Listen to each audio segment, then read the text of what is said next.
For months, whispers had been growing behind the polished smiles and perfect Instagram photos. Everyone thought they knew Sara Bluma, the sweet, gentle actress who always seemed so calm, so innocent. But what no one knew was that behind the scenes, things were far from perfect. And when Yaman's leaked interview surfaced, everything changed. In the recording, Can's tone wasn't angry, it was tired, disappointed, almost defeated. His words weren't an attack, they were a confession. "I stayed silent for too long," he said. "People believed what they wanted to believe. But the truth is darker than what they imagine." Those who heard it for the first time couldn't believe their ears. Was this really about Sara, the same woman he once described as pure light? Insiders close to Can revealed that the interview was never meant to go public. It was part of a private conversation recorded months ago during one of his lowest moments. But someone leaked it. And when it hit the internet, the world exploded. Fans rushed to defend their idol, while others demanded answers. Has the image of the perfect woman finally started to crack? In the clip, Can spoke about moments of manipulation, silent control, and emotional pressure. He never mentioned Sara's name directly, but every line seemed to point in her direction. "You can't keep pretending forever," he said. "When cameras turn off, masks fall." That single sentence spread across social media like wildfire. Suddenly, the once adored Sara Bluma was trending for all the wrong reasons. Old videos were rewatched, interviews reanalyzed, and every smile was questioned. Some claimed it was a misunderstanding, others whispered that the interview only confirmed what insiders had been saying for months, that Sara wasn't as innocent as she wanted the world to think. The reaction was immediate. Sara's team tried to contain the damage, releasing a cold, short statement: "Personal conversations should remain private. Any attempt to twist them is a violation of trust." But the damage was already done.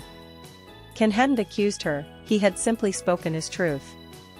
And somehow, that was enough to destroy the illusion. Behind the glitz and glamour, a different story had begun to unfold, one of pride, betrayal, and silent wars fought in the shadows of fame. And for the first time, the public began to wonder, what was Sara hiding all this time? When the leaked recording went viral, Sara Bluma's world began to tremble. At first, she refused to respond. Her management advised silence. "Don't feed the storm," they said. But silence, in this case, only made the noise louder. Every second she stayed quiet, another wave of speculation hit social media. Hashtags like #SaraExposed and #CanWasRight started trending globally. For years, fans had painted Sara as the gentle counterpart to Yaman's fiery temperament. She was the calm to his chaos, or so they believed. But the interview shifted everything. Suddenly, people were questioning the narrative. Had the world misunderstood who was truly protecting whom? Those close to the couple revealed small cracks that had always been there but ignored. They spoke of subtle jealousy, emotional distance, and a series of quiet manipulations that Can had endured in silence. One close friend described him as a man trying to love someone who kept changing the rules of the game. That line resonated across tabloids, because it felt real. Meanwhile, Sara tried to appear unfazed. Paparazzi caught her smiling at a cafe in Rome, dressed impeccably, pretending that everything was fine.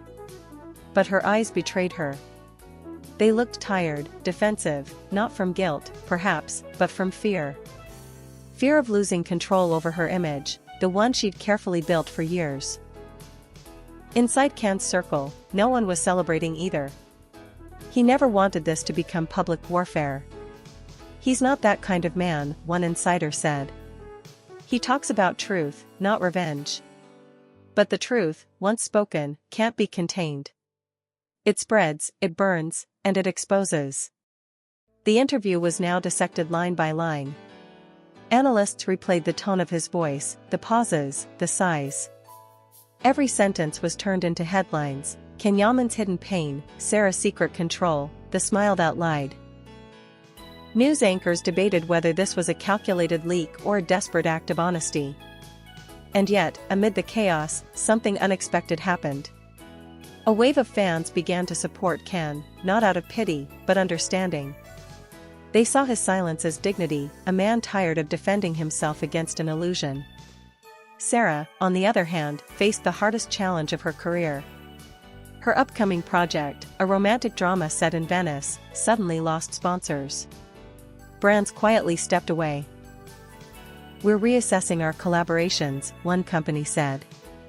No one wanted to be tied to a scandal that questioned authenticity and trust. That night, Sara posted a single story, a black background, white text, "You think you know the story. But you only know what they want you to see." It was defiant. It was proud. But it was also too late. Because in the minds of millions, the angel had already fallen. The next morning, the headlines were everywhere. Sara Bluma's halo cracks, Yaman's words that changed everything, behind the smile, the truth fans ignored. It felt like a storm that refused to fade. Every channel, every magazine, every gossip show had one name on their lips: Sara. The woman once adored for her grace was now the center of a scandal she could not control. Meanwhile, Yaman had gone completely silent. No interviews, no statements, no reactions. He didn't need to say anything, the leaked words spoke for themselves. That silence only amplified the weight of his truth. It wasn't the silence of guilt. It was the silence of someone who had finally stopped fighting to be understood. Inside the entertainment industry, people were whispering. Some defended Sara, saying she was being unfairly targeted, others claimed they had seen this side of her long ago. Old co-stars suddenly refused to comment, close friends avoided her calls, and one former collaborator quietly unfollowed her on social media. A modern betrayal louder than words. And then there was the public. The same crowd that once showered Sara with love was now divided. Some begged her to tell her side of the story, others demanded she apologize. Memes flooded the internet, clips from old interviews were played side by side with Can's words. "Watch her reaction here," one post said, zooming into a half-smile she gave when asked about him years ago. "Was it guilt or pride?" the caption read. But behind all this noise, Can's silence grew heavier. Those who knew him best said he wasn't angry, he was disappointed. He gave her everything, one close friend revealed. He believed in her when no one else did. And now, it's like watching a dream fall apart in front of the whole world. For Can, fame had always been a double-edged sword. It gave him everything, and took everything back. He'd learned to live with that balance. But this time, it was different. This wasn't a breakup, a misunderstanding, or a rumor. This was about trust, something sacred that had been broken beyond repair. At home, away from the cameras, Can reportedly spent his evenings alone, scrolling through old photos, rewatching scenes from the series that had made them both stars. "It's strange," he told a friend in confidence. "You look at someone you thought you knew, and suddenly, it's like seeing a stranger wearing their face." The industry insiders began calling it the silence war. Because while everyone else was talking, Can said nothing, and somehow, his silence echoed louder than any public defense. One magazine described it perfectly: he didn't destroy her image. The truth simply stopped protecting her. And that line spread everywhere, a sentence that became the unofficial summary of the scandal. Because deep down, everyone knew, this wasn't just about fame. It was about a love that had turned into a battlefield, where silence hurt more than words ever could. As days passed, new details started to surface, whispers from old sets, forgotten assistants, and anonymous crew members who finally decided to talk. They looked perfect on camera, one makeup artist revealed, but once the director yelled cut, the tension was real. She described moments when Can would walk away silently while Sara stayed behind, demanding another take, another chance to get the emotion right. But those who were there said it wasn't about perfection, it was about control. Soon, more stories began to appear in the tabloids. A journalist who had followed their careers from the start claimed that Sara had often rewritten scenes without approval, manipulating moments to shift the spotlight toward her. She wanted to be the hero, even in a love story, the article read. Can tolerated it, out of love. That one word, love, was what made everything even more painful. Because behind all the drama, there had been love. Real, raw, unpredictable love. The kind that burns too bright to last.